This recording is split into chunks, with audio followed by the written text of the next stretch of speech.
Okey. Seterusnya saya akan tunjuk macam mana kita nak bina parabola. Okey, parabola ni kita menggunakan kaedah segi empat tepat. Okey, ingat parabola kita menggunakan kaedah segi empat tepat. Sebab itulah awak nampak saya ada kotak segi empat tepat. Okey. Okey, untuk memudahkan cara nak buat parabola kan. Okey, kita tandakan. Okey, ataupun kita buat numbering. Okey, macam saya buat A, B, C, D, E dan F. Jangan lupa juga untuk buat pada garisan paksi simetri. Okey. So, kalau saya buat macam ni, maknanya mercu dia sama ada pada point F ataupun point E. Okey. Saya akan pilih point F sebagai mercu dia. Okey, dalam aktiviti dalam buku teks awak, dia tak bagi tahu kan yang mana satu mercu. So, awak boleh pilih sama ada F ataupun E.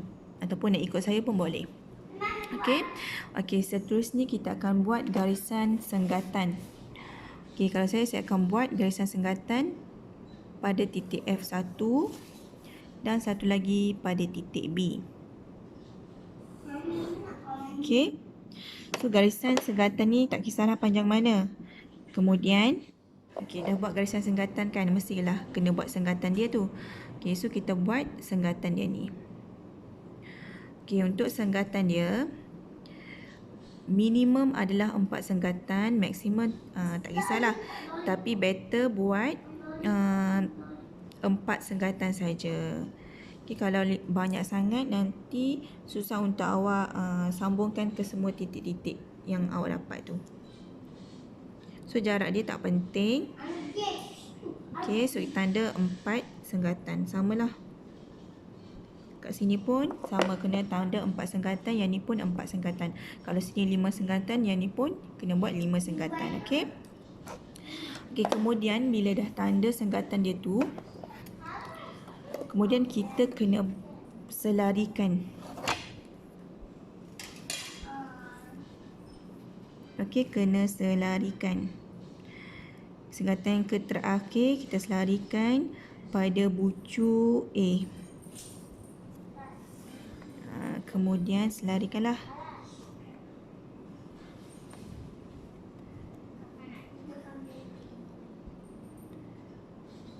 Senggatan yang ketiga.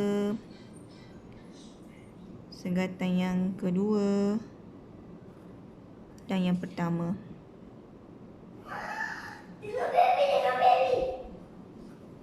Okay, sama juga ini pun kena sambungkan senggatan yang terakhir dengan bucu ini. So, sambungkan, kemudian kita kena selarikanlah.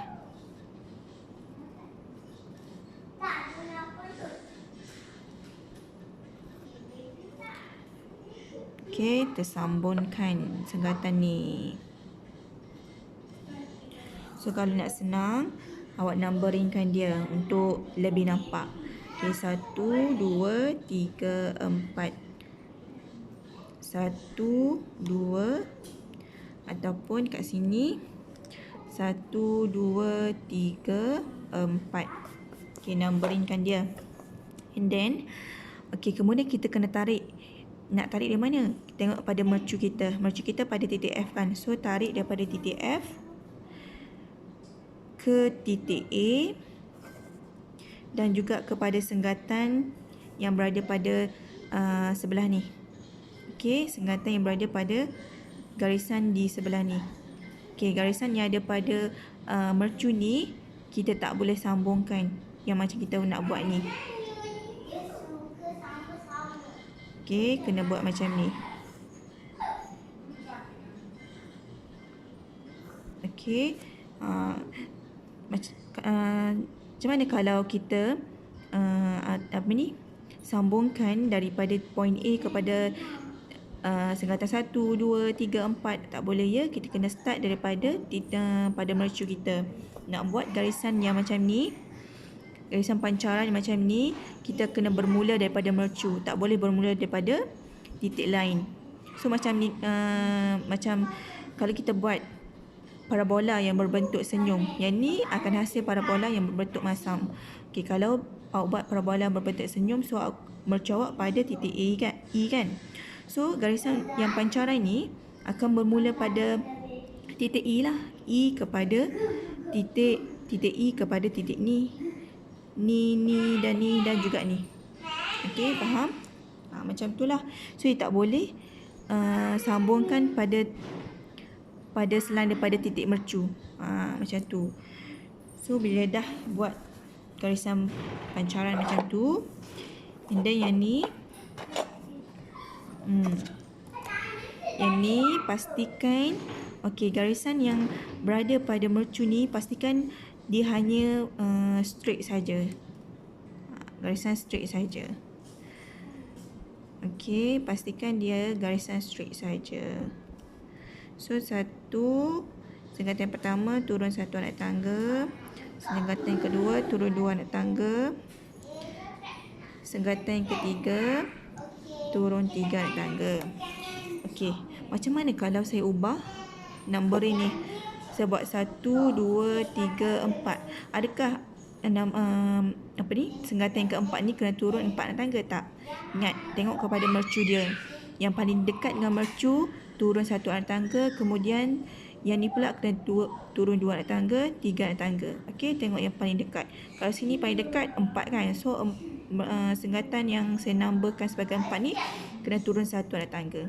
Okey, bila dah dapat macam ni, barulah kita sambungkan guna French curve. So akan dapat parabola macam ni. Dan sama juga sini pun kena buat juga. So macam biasa buat senggatan juga kat sini, 4 senggatan, ini 4 senggatan. So nanti awak akan dapat full parabola. Okey.